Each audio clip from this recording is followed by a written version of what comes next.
Hey everyone.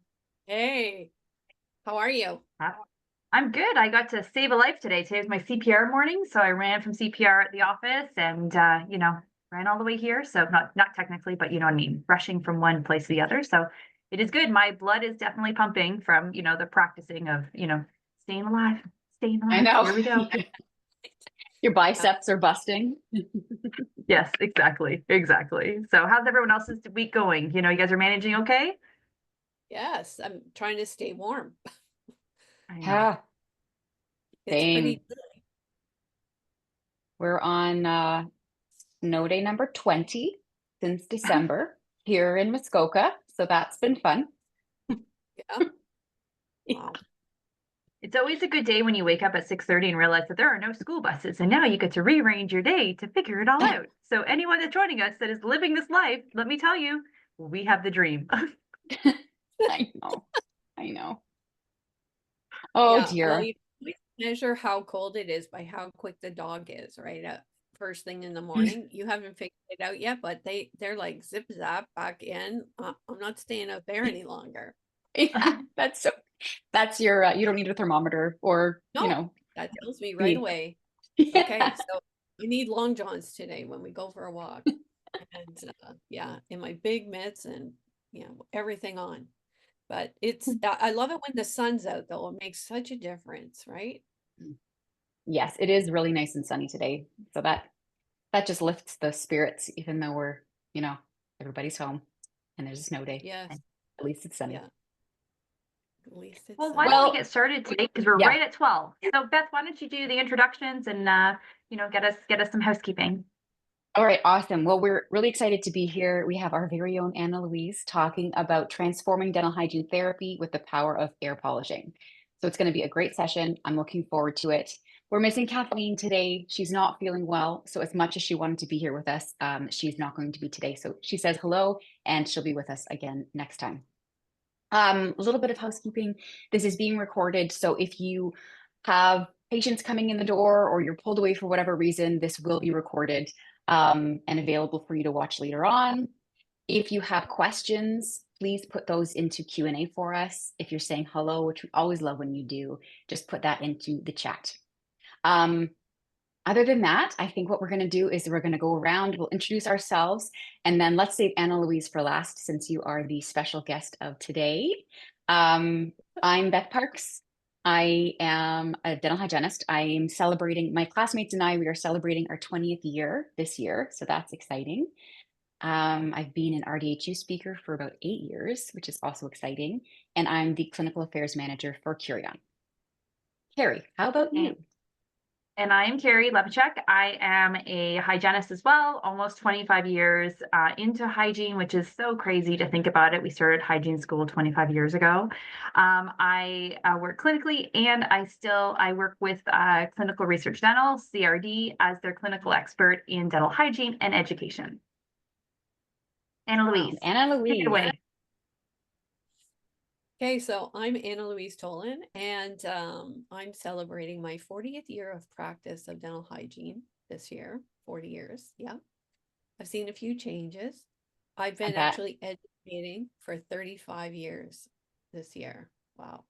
That's a long time, but I love helping my colleagues push the envelope and practice at a higher level. So I practiced for 18 years with a periodontist, and then he retired. And then in our kind of referral base was an dental anesthesiologist. So he's a dentist plus an anesthetist, MD.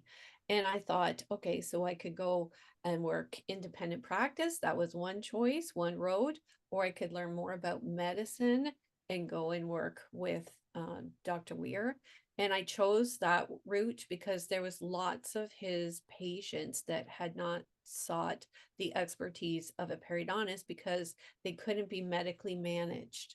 And so then he could manage them medically, and I would learn how to, learn a lot more about medicine and how I contribute to that. And I've been there now 20 years. So, and a lot of the clients that I started off with seeing that would be asleep because they were afraid or they had so many medical complications, I now see awake and they have an easier go of it. And we've managed to save a lot of teeth over the years from being extracted and elevate the oral and overall health of tons of people. So I feel really blessed that I've had that opportunity to practice at the highest level of, I think, what we can manage to do. And today I'm thrilled that I can share with you my experience now. It's been over 10 years of using small particle size air polishing technology. And so hopefully I'm going to spur you on to practice at a higher level and get an opportunity to work with that in your armamentarium as well. That's amazing. And I know we're going to pepper you with questions already today, but 40 years, if you could give us like, I don't know, what is the secret? Because that's a long time clinically. Like we're talking ergonomics, we're talking a bunch of different things. What is the secret to lasting 40 years in clinical dental hygiene? I think that you have to remember that what you think is it is not all there is. Like, it's not about actually cleaning people's teeth. I mean, we can improve our skills with that, but it's really getting to know your clients and creating person-centered focus on each person that you see and helping them in whatever way you can. I'll give you an example because I just vowed for 2025 I was going to start to write it down. So one of my patients this week came back and thanked me because during her last appointment she had said that her her dad was starting to show signs of dementia. And he doesn't, he's unaware, and it's very hard to talk to him about that. And she wanted to know, like, she was sharing that, and I said, did you know that, like, you and your sister could go to the doctor, to his doctor, make an appointment, and that would get put under his OHIP card, and as his daughters you could go to the doctor and explain what you see, because that only helps the doctor to assess properly what's going on with your dad. It has nothing to do with dentistry. Okay, it's giving me goosebumps right now. It has nothing to do with dentistry, but it has a lot to do with how her life is affecting her, right? And whether we're focused or not on brushing our teeth when we're doing that task, or are we thinking about how I can help my dad, right? So I said, you know, you and your sister could band together and go and talk to his doctor and say, and go with a list of things that you're seeing. And that will help you on your journey to helping your dad cope with what's going on, and will help you ladies as well. So when she came in, that was the first thing she said. Thank you so much for explaining that to me, because my sister and I did go, and my dad is getting seen by a gerontologist in the next couple of weeks. And, you know, and we've now started, his doctor has started to talk to him about that. And so I just felt like that was fantastic, right? Because that has nothing to do with hygiene, but you know, we are often the most frequent healthcare provider that our client sees, and whatever we can do to elevate their life elevates themselves, and therefore their oral care when they are, like, trying to pay attention to what they're doing, right? So maybe for you that's a really good thing to start to do with me for this year, is write down every time someone comes back and comments on something that they've learned because you taught them, you brought it to their attention, you educated them, because then that is the part that totally warms my heart, and it makes the person-centered care aspect of our job grow further. Because while I can, you know, with my hands make a spot, you know, look better, have better shape, color, tone, consistency, not catch food as much, I can do that. But I need to teach them how to look after that, and then why it's important, and all those other aspects. You know, the most important thing they leave with is all the advice that we give them, whatever that may be. So health teaching knowing that we're in an area where we are so knowledgeable, that we can then share with our clients the knowledge that we've gained, and we learn some of the knowledge from our own clients, right? And so, then we get to spread the word, right? I know that this place has really good long-term dementia care. I know that this place does, that place, or these are the 3 top places that my clients tend to have their parents. I know all that information. And so we are a great conduit for elevating a whole lot of people's health. So hygiene is growing. It's like, it started like this, very, very small at the bottom of my hands, and now it's like, and and we're in our how we can contribute to somebody's life is just opening from where I started in 1985 when I graduated. That it was 2 lines of scale prophy, but it was when I went to work in perio, I realized how important it was to look at each individual papilla, each space, and get to know about their life and how I can fit in their home care into their life with whatever's happening.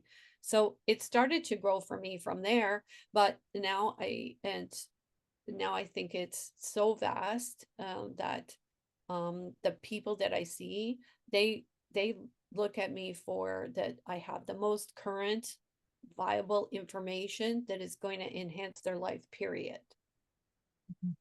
So that was a very long-winded answer, but hopefully.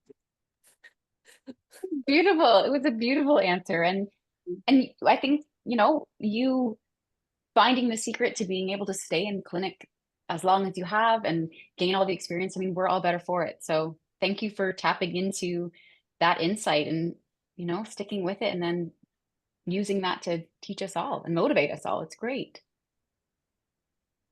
Thanks. Okay. I love So you love it. It's obvious that you love it. And your passion for it comes through. And every time you talk, it comes through. Thanks. So speaking about just career longevity and it's interesting that we've all kind of talked about how long we've been practicing. I'm curious because the topic tonight that we're going to talk about today is air polishing. So with the training, with the schooling that you all went through, I'm curious, was it part of your curriculum talking about air polishing in any capacity? Carrie, why don't you start? Absolutely not. Absolutely not. We did so much hand scaling back then. And if they weren't a DD4, and even some DD3s, it was like, well, maybe just try to do that by hand. And so my class, we did have Cavitrons in each unit. We didn't have piezoelectric, but definitely not. And I hope that it's becoming more mainstream, but I have a feeling it's probably not. What about you, Beth? So I remember learning about and being able to use the Prophy jet. So okay, but I loved the results that I would see. Like I loved how it would remove the stain, but I do remember having to be so careful around the soft tissue, making sure that the soft tissue was really kept protected from it because it could be quite aggressive. I know you're going to talk particle sizes and things like that, but that was my experience with it. So I'm really curious to learn more about how the technology has changed. I wonder if anybody that's watching, if you did learn about air polishing in school, just put yes and the year that you graduated, because I have a feeling a lot of us probably have not. Is that okay? Sorry, Louise, I might have just taken that away from you, but I was like, I'd love to know I'd love to know if anyone was here.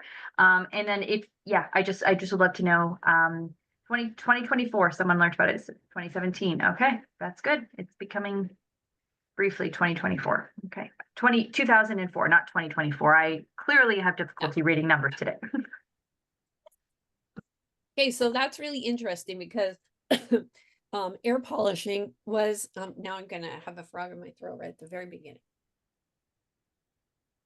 Okay, so early air polishing was in 1970s. I was never taught it at school, never saw it until after I graduated. A dense supply machine came out in 76. Okay. And so we can see how when that machine came out in 76, that was the nouveau thing. The particle size of the sodium bicarbonate is huge, 70 microns. So I wanted to talk a little bit about that evolution. It's been an amazing evolution, but it all takes time, just like everything else, right? And so we see like even how instruments have changed and how cavitrons have changed. When, just for fun, when I went to school, of the clinic, 23 of us started hygiene in Durham in 85. We had one cavitron, no piezo, one. And we got to use it maybe twice for the whole year. Because when you get out, you'll get it, right?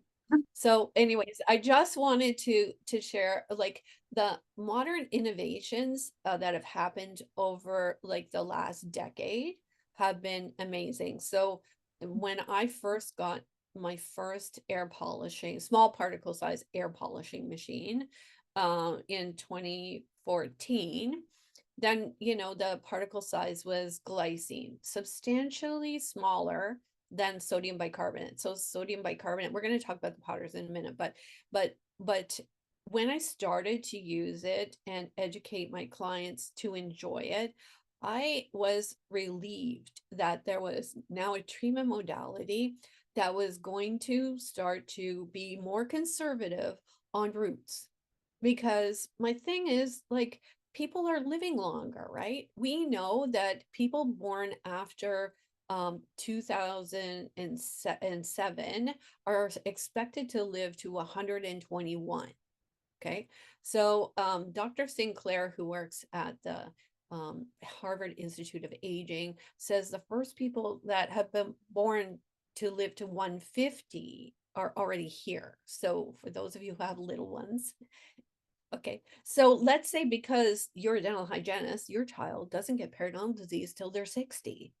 And still, then they're going to live for another 64 years, having 3 and 4 month hygiene visits with coarse prophy paste and instrumentation, like out the yang.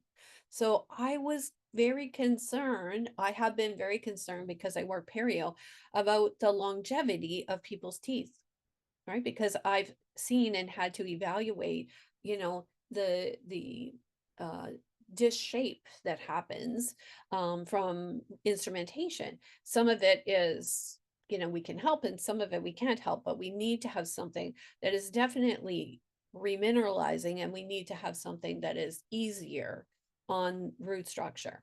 So I was relieved when we could start to see the evolution of air polishing with small particle size, because here's what I see now after 10 years, okay? So of those clients that had abundant heavy stain because of, let's say, smoking, but not so much anymore, but let's say tea or blueberries or whatever, and that stain gets really embedded and makes those root surfaces very grainy, okay? And that's where we started. And so when we polish and we don't use coarse and then medium and then fine, because, you know, that's what we were taught at school, but who does that in real life? Then we were roughening up that surface only to have the stain go by and get grabbed again on that rough surface. So when I started using glycine, I started seeing over time, over the first 18 months, 2 years, all of a sudden, some of these roots are getting smoother and they're presenting with less. No kidding. No less stain, less calculus, because the surface is getting smoother, okay? It is getting polished because it's so fine. It's like using 000 steel wool on an antique, right? So we want to then celebrate that because it is not as evasive. And over time, so my clients that I see now have much more root structure than they did. And they also get a lot less accumulation. And there are areas that we are aware that there's inflammation, but we don't have an instrument that can get to that spot. And when it continues to get flushed and flushed and flushed, then we see areas get better that we didn't expect or hadn't thought that we would see a difference in. And so the only thing I can feel is that powerful wash with that material that's in that wash being, bacteriostatic and aiding in healing, and all the attributes that both glycine and erythritol bring are making a difference over time. So I think this is definitely the future of hygiene, and definitely we're going to see first line biofilm management come out of air polishing. Like, could you imagine if you had no concern for time and money, but if every person who was coming in for an ortho visit could be airflow before you untied or retied or did anything? What a difference to the environment that would make. It would be extreme. I would love that. That would have been like the best thing ever. Honestly, when I was in my ortho days for those 2 years, like people come in, even around the attachments, everything to make sure everything's nice and clean for them. It's a different value service. And you're right, we do come across concerns for time on a regular basis, cost on a regular basis. But if we put healthcare first in the ideal situation, this is where I think we need to move towards. And I think it's not going to happen this maybe right away this year, but in the next 5 to 10 years, this is going to become mainstream, and it's going to become expected when we understand such of the powerful benefits of that biofilm removal, that if we can do this, we can then help enhance people's lives. Yeah. It's amazing how it has changed my practice, like furcation involvement and around implants. It does an amazing job, and it elevates areas of inflammation to not having inflammation. So when you see somebody with mucositis and you bring them back every 2 weeks for 3 appointments, you see the environment totally change. Yeah. I love that you just sort of walked us through just the evolution of it, because it really has changed. And I think if there's people who have similar experience with the more of the original powders being more aggressive, I feel like there was maybe a little bit of hesitancy as this started to become there was like a resurgence of the kind of air polishing, quote unquote air polishing, because it's different. You've mentioned glycine and erythritol. Can you talk a little bit about the differences between the two, and even when or where you would use them differently or in the same way? Right. Thank you very much. So, glycine is a non-essential amino acid, and it still presents with the most research on pretty much everything, but in particular, working around implants. Okay. So if you have a problem with implants, I would love for you to use glycine, because it's being a non-essential amino acid. It has great healing properties. It has bacterial control properties, and we can see that it makes a difference. And for them to still have the bulk of research with implant related research is glycine. Okay, erythritol is a smaller particle size, 14 microns, as opposed to glycine, which is 24 microns. Okay.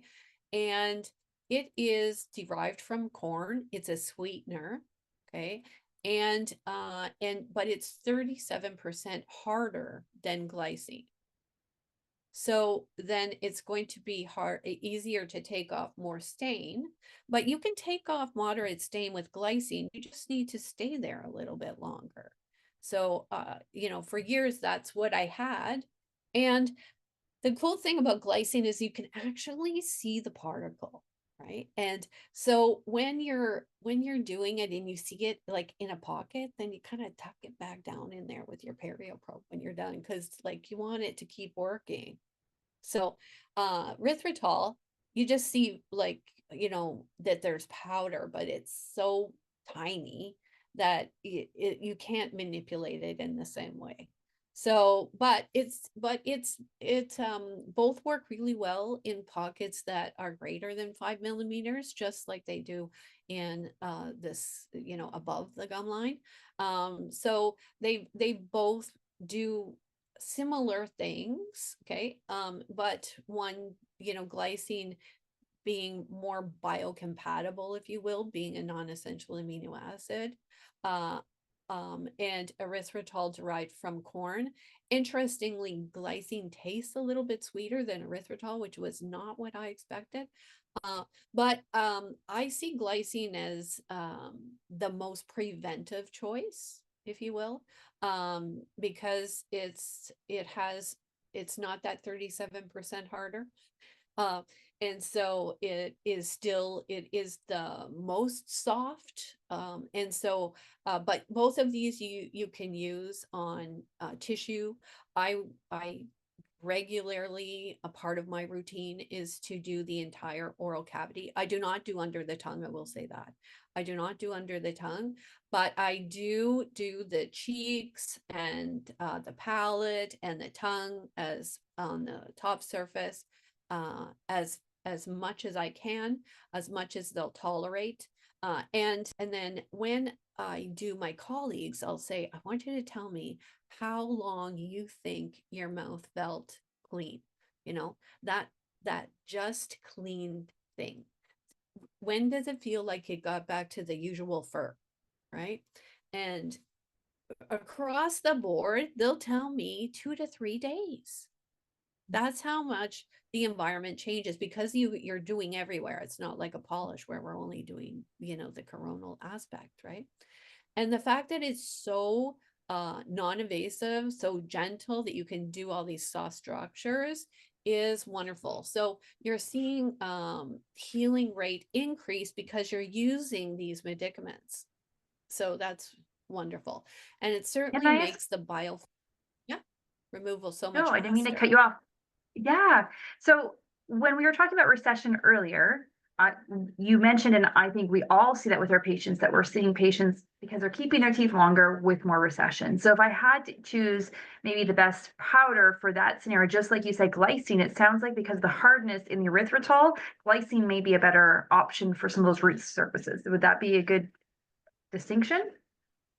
Yes, well, both of them are Mohs hardness level less than 2, which is Okay. less hard. It is less hard than cementum and dentin. So Mhm. that's a higher level. And so we're not going to be damaging any of those materials, and you will be ultimately glazing them up over time.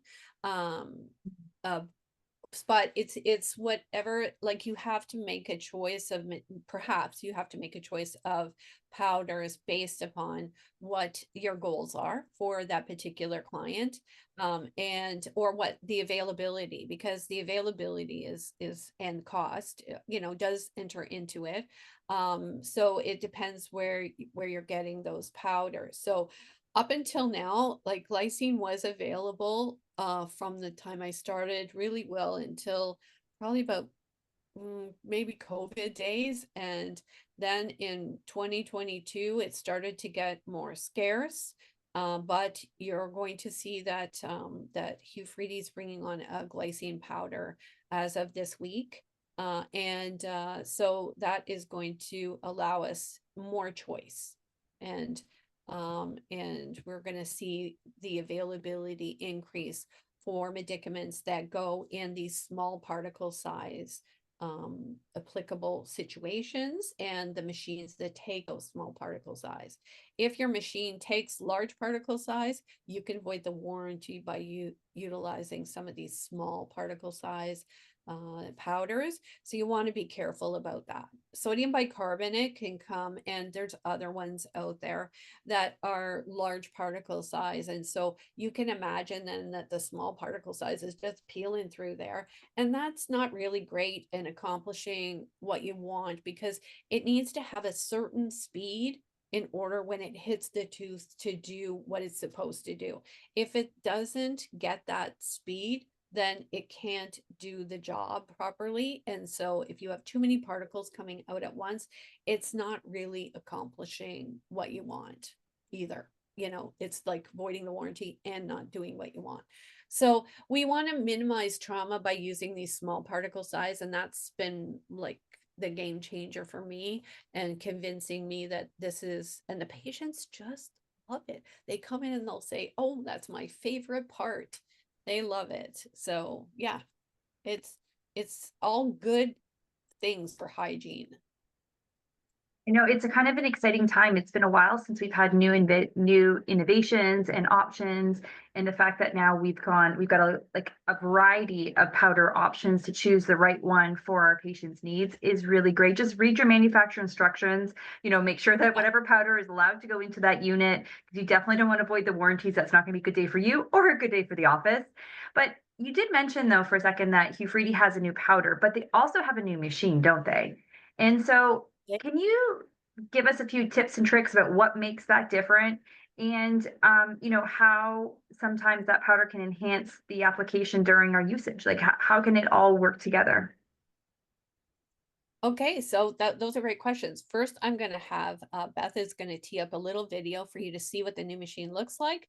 And then I'm going to talk about some great elevations that they have put into it.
Thanks, Students with Beth.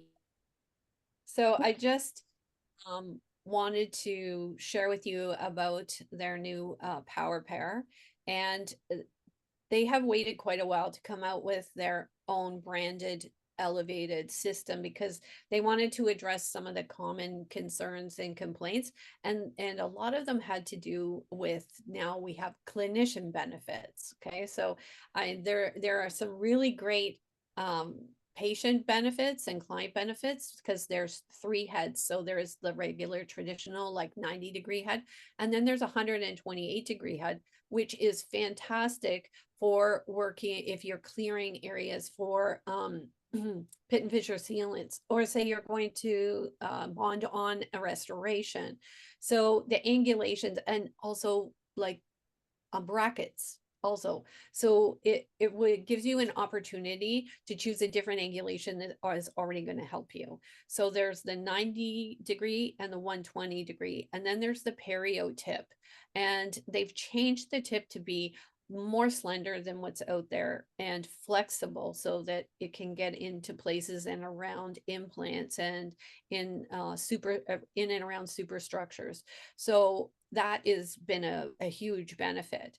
So in the end, those things kind of benefit both the client and the clinician. Never mind that there's warm water, which is always going to be popular on the airflow or on the air polishing side. So that's going to be a wonderful adjunct as well. And of course, you saw that there's 2 tanks for powder. So you can have 2 powders set up and flip between each one seamlessly. So that is going to be a great bonus. And you can have whichever 2 powders you want. So you could have sodium bicarbonate and say glycine, or you could have glycine and erythritol. So whichever works for you, whatever works for your practice. So this is part of their whole psych with this machine, is about us being able to make client-centered decisions about the care that we are providing. So I'm just going to talk about the air polishing side today, and focusing on that. So we're going to talk about the increased comfort by the actual flow of the water that's coming continuously, number one. Number two, there's air flowing through that side continuously all the time. So there's no way for powder to get in where it's not supposed to be, right? So that's going to be a huge bonus as well. They've made the hand pieces out of metal so that they're definitely more durable. You're gonna not see cracking like you do in the plastic handles of some of the ones that are out there. So you can see that they've addressed some of the problems that we've all been talking about for those of us who've been using air polishing devices up until now. I really like the optimal angulation aspect, and I like the improved powder control, because then it can flip back and forth. And even when you're refilling, you don't have to shut the machine down. You just have this refill mode where you can actually refill. So you're not having to start all, again. And then knowing that your machine is going to continue to flow a small level of compressed air through that line the entire time that it's on, so that it's continuously purging, right? So less clogging, less interruptions in your practice day and in your practice period. So I really appreciate the thoughtfulness that has gone into this next kind of generation, if you will, of air polishing device that we're gonna enjoy. So there still are, some rules that go along with that. And we're going to have to obviously still, know those rules and follow those rules. So that would be like talking about the contraindications for use of this particular machine. Like, we have to use our clinical judgment when we're doing that, immunosuppressed clients, and make sure that they're okay with managing both water and air and powder that's in the air. Same with communicable diseases, respiratory diseases. Now, let's know that these are contraindications and considerations for all air polishing devices, right? There are going to be certain ones that deal with, like, low sodium diets would be perhaps a contraindication for use of sodium bicarbonate. For me personally, I haven't used sodium bicarbonate in like years and years, like, I don't know, like 20 years. Because I have these, glycine powder is amazing, and erythritol is great when I need some increased stain removal. Now you can split those powders because they are small particle size. So you could make your container, if your device like this one can have two powders, or you can split them to put glycine and erythritol together if your machine does take small particle size air polishing. But I really sincerely think that this is we're seeing the next evolution of air polishing, to make sure that it's going to be easy and convenient for us as hygienists to implement into our practice. So of course you have to make sure people have eyewear and high volume suction. So I'm going to put those two things out there. Yes, those are really important. And you've got your gown or what have you, you're following all your PPE protocols. And, years ago when we had air polishing too, we ended up with some of those warm towels that we'd hand to the patient after, because we're going back many, many moons, those wonderful prophy jets that seem to prophy everywhere, not just the patient sometimes, but could have been clinician. But I think that there was a little bit more to be had early on. So Anna Louise, I know there's people out there wondering, do you have any tips and tricks for protocols? Because it's great to bring this in. Do you use this before piezo? Do you do this, then piezo? What about implants? Like, maybe you can give us a little bit of guides or some suggestions on how to integrate it, or any protocols you found to be easy to use and very effective for patients. Oh, that's a great idea, Carrie. So we still just follow AdPi protocol. You're going to assess your client. It's really important to know their pocket depths, because maybe from all the work you've done, there has been some contraction and adhesion. So maybe then that's going to require a different amount of focus. So if you have pockets that are 5 millimeters or less, then the supragingival tip is the one for you, or so you can choose the 90 or the 120. If you have pockets that are 5 millimeters or more, then you can use the subgingival tip, which has the disposable, soft, flexible tip. So that kind of divides which handpiece that you might be thinking of using. And so once we have done that, when we've done our assessment, then it is a really great idea when you are learning to utilize this technology that you might consider using a disclosing agent, so that you can actually see where you're going and what your pattern is, because it's not the same sort of pattern as a prophy, right? When we're doing this, there's 3 things you have to remember: distance from the tooth, okay, or the surface, the tissue, the angulation you're using it at, and the motion that you're using it at. So let's break that down a little bit. So the distance, you need to be between 3 and 5 millimeters away from the area that you're working on. So on a tooth or an implant, 3 to 5 millimeters. If you are outside that, then you're going to see the powder's going to drop before it gets to where you want it to go. If you're too close, like I alluded to earlier, then those particles are not going at the right speed to do the job. Okay, so if you think that stain or biofilm is not coming off, back up a little bit, change that distance and check that out. Okay, the next thing you need to look at is your angulation. It works best between the 30 and 60 degree mark. All right, so that can mean, because you being here, you probably already know that you can actually angulate this subgingivally, right? You can angulate right into the sulcus. So you have to be hitting that between that 30 and 60 degree mark. And that will help flare out the sulcus. And if you have magnification on, you're going to be able to see inside the sulcus. You'll see residual calculus that you're going to have to go back and pick up later. But you will actually be able to clear that biofilm right out of there. What is fantastic about the whole thing is that once you've cleared all that biofilm out, you can, number 1, feel calculus better.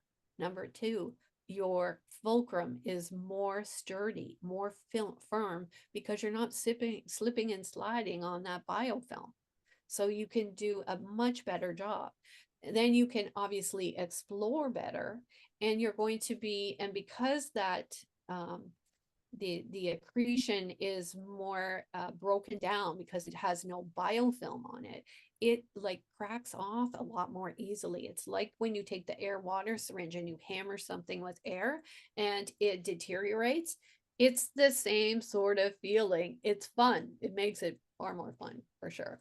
So we want to know also that both of the powders, but if you choose to use the sodium bicarbonate only on enamel, you can't use it on any restorative, no brackets, no crowns, no restorations. The only place you can use sodium bicarbonate is on enamel. Otherwise, you're deteriorating it. And that powder can come in either mint or neutral. And glycine from Hugh Freedy Group also comes in mint or neutral. So how great is it to have some neutral things to offer our clients? I know it's a really big change. So this, once again, is another elevation in care that they're providing us. So once we start and we figure out what we're going to do next, which area we're going to focus on, we want to do supra first. So we want to go through and do the supragingival air polishing with glycine. And then if we have isolated pockets where we're going to have 5 millimeters or more, you're going to check, this is me saying, check with your perio probe where you're going to place this tip underneath the tissue into the pocket. So you're going to measure first, then place the tip into the pocket, lift it up 1 millimeter, and then release it, push it, the foot pedal for 5 seconds. And you're going to move it up and down just like you're probing in that one spot, okay, without taking it out of the tissue, because you want to keep all of that going on in there, blowing it out and leaving the powder. And then you're going to take it out when you've completed that spot and then move to the next spot. So if it's, you know, mesial and distal, you're not going to drag it. No, you're going to lift it out and then place it into the next spot. Okay. So you want to make sure that you have several spots that are over 5 millimeters before you're going to grab one of these accessory things. Otherwise, you're going to take your supragingival tip and you're going to spend a little bit more time angulating it into the pocket and hoping that it goes, you know, the 5 millimeters that you need into that area. And then maybe you're going to, and then you would follow up always with instrumentation, power or hand activated instrumentation after that. But I would not recommend, for a big red flag, going in with a subgingival tip once the pocket has been opened. Okay, because right now you're going to go in there and the pocket is as closed as what it's going to be. And we all know, we have been down in deep, delicious areas of pockets. And once we've instrumented, we have opened it and we've gone in and got a lot of stuff out of there. So if you were to go in there with a subgingival tip, you would increase your chances of air emphysema, and we don't want to do that. No. So it's very rare to have air emphysema, but you know, follow these rules and that won't happen for you. So, you know, we've been working with air water syringes and all kinds of things that can cause air emphysema for our whole career. Now's not the time to start taking chances. So we want to make sure we're using air polishing devices prior to instrumentation and not going back after. Okay, so so when we're looking at treating those areas, we want to make sure that we take your time, that you know where you're going when you're using a subgingival tip. And obviously with every particular machine, they have different parameters for their recommendations for a subgingival, what creates the supragingival tip and differentiates it from the subgingival tip. So for the Power Pair machine from Hygiene Group, it's 5 millimeters. So for me, in my practice, I don't have a lot of people that have more than 5 millimeter pockets. If I do, I work on them really well the first couple of times I see them, and hopefully they get to heal up and contract and adhere so that I wouldn't be using that subgingival tip very often in my practice. But I certainly would appreciate having 2 angulations of other tips in order to facilitate better angulation into areas in and around complex dentistry. So when we're looking at implants, there are also rules for both implants and teeth when you're using a subgingival tip, that the tooth or the implant has to have at least 3 millimeters of bone, that you need to be able to attest to that there's 3 millimeters of bone. The client that you see cannot also have like totally diffuse hamburgery type of bleeding. You're not going to use a subgingival tip in those particular cases either. So we need to make sure also that we know that they don't do any research with pregnant women. So we have to put that on as a caveat. Do I use my supragingival tip on pregnant women? Of course. We need to understand that we're making, you know, professional, educated decisions about this is guidance that you're receiving from the manufacturer about what is recommended and not recommended. So once you have completed that, and then you've explored after to see how awesome you've done with your actual debridement, that is easier to do because you don't have that biofilm in there, then we should be then recommending that they not have any dark drinks, coffee, Coke, any red wine, you know, after their appointment, because everything's open, right? So I have Tim Hortons at the end of the parking lot. And it's really hard to tell my, patient at 8 o'clock, sorry, there's no coffee for you for 3 hours. So there are ways to work around that. We're looking for the pellicle to come back, obviously, but we could then enhance their situation by providing some type of remineralization therapy chairside, so that they can have that swirling around in their mouth for at least 30 minutes at the front desk, and then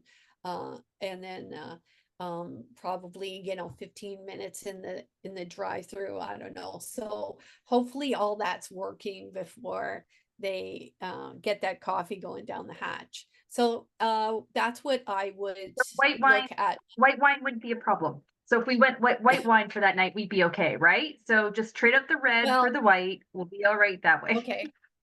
Maybe not at 8 But we a.m. want, yeah. No, not at 8 8 a.m. a.m. No, well, so we want to make sure that we are providing the right advice as the post-care instructions, that they get some remineralization therapy before they're getting anything on those roots. But I'm not overstating how those roots are going to feel more smooth and less catchy over. I'm sure that I see a huge difference even in those people who come in and they say they're super sensitive. Like, I start with them and they're sensitive, and then they move to being non-sensitive in a year with remineralization therapy and making sure that I'm using air polishing small particle size, because I'm not causing any more trouble, okay, to them. I'm not degrading that surface in any way. So of course we want to make sure that they are then following up with home care. So then we would say that we're using GAAP or glycine powder air polishing would be in your notes, because notes are really close to me, right? So we would debride by, because normally you would use some ultrasonic device to remove that biofilm. So we are going to say that we debride by GPAP and then power and hand activated instrumentation as needed to completion. The same sentence, but you're going to include that. If your purpose is to go back and remove some residual stain that is stuck behind the lower anteriors, then now you're polishing. That's your purpose and expected outcome. So now you're going to write that you polished using GAAP to remove the supragingival stain on the lingual of the maxillary and mandibular anterior lingual related to their coffee or espresso or whatever that you think. So hopefully that gives you a nice idea of what the circle of care would be. There's a few questions that have come in about what remineralization therapy are you using post-air polishing? And I figured that would come up when you mentioned that. So do you want to just give them a little tips and tricks, or what's in your toolbox for that? Yeah, so there are a wide variety of things in my toolbox. I can use fluoride varnish, right, chairside. Or if I am just looking at protecting them for the 8 a.m. coffee run, then I might use some Remin or Clinpro 5000 on a Q-tip and like wipe it around, just so that, or you can use like a stannous fluoride from like Crest and Oral-B would be great as well. Like gum detoxify or gum sensitivity would even be better. So these tubes, you can just have tubes of toothpaste in your drawer and squeeze them out a bit on a Q-tip and wipe them around, get them to run around with their tongue and spread that all around, and just let that, they can spit the residual out, and then you can send them on their way and know that there's something in there working before they got that coffee in their mouth. Thanks. That was a great question. There's one more about like different types of powder. Someone was asking if you had anything to say about aluminum trihydroxide powder compared to glycine? I am not an expert at all about that powder. The powder size needs to be less than 40 because even at 40, that would be a smaller particle size of sodium bicarbonate. So just look at the particle sizes of what you're using and look at the therapeutic value of what glycine in it has to offer. But when we're using glycine on someone, for example, who has lichen planus or pemphigoid, like any of these tissue issue types of situations, the glycine is so light and is not at all evasive. And I think that is where we want to make sure we're at. If we're able to use something that is small particle size and we can use on tissue, then it's not going to hurt teeth. And I'm just all about getting off the biofilm and keeping as much tooth and root surface as possible. That is a great answer. One of the neat things that you mentioned is the neutral flavoring. And I think that is really a really innovative way of going about it. In the last little while, I've now have a non-flavored fluoride option. And I can tell you, I'm shocked how many patients, they don't want the mint, they don't want the cherry or the caramel, even though they may taste great and they've said yes before. Like, there's a no flavor option. I'm like, I want that. And so I think that definitely having that option, you will find that probably may be a big seller or a big user for patients. So I thought that was really innovative. Mm-hmm. Yeah, I really am pleased with the changes. They've really listened and learned. Not that surprises me. They have always been very aware of dental hygienists and what we need and what our obstacles are. And they've really addressed a lot of obstacles, both from the patient point of view or the client and the provider point of view, and of which I am very appreciative. Well, this was very, very informative. Thank you for sharing your expertise with us. I also want to thank you, Freedy, for sponsoring today. This has been very, very informative. There's still some questions coming in, but we need to wrap up and let people get back to their patients. So, Louise, thank you. This was awesome. I do want to just highlight a few things coming up at RDHU. Please check out the RDHU calendar. Louise, your documentation course, your part 2 is happening tomorrow. So not too late to join in with that one. Cannabis awareness part 2 is also coming up on the 11th. Again, not too late to join in. Harry, you've got systemic health. What does oral health have to do with it on February 10th? ABCs of AAP with Christine Crawford, February 12th.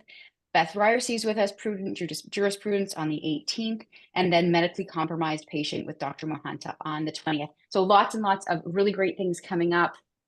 Harry, do you want to talk to us about the next RDH View episode?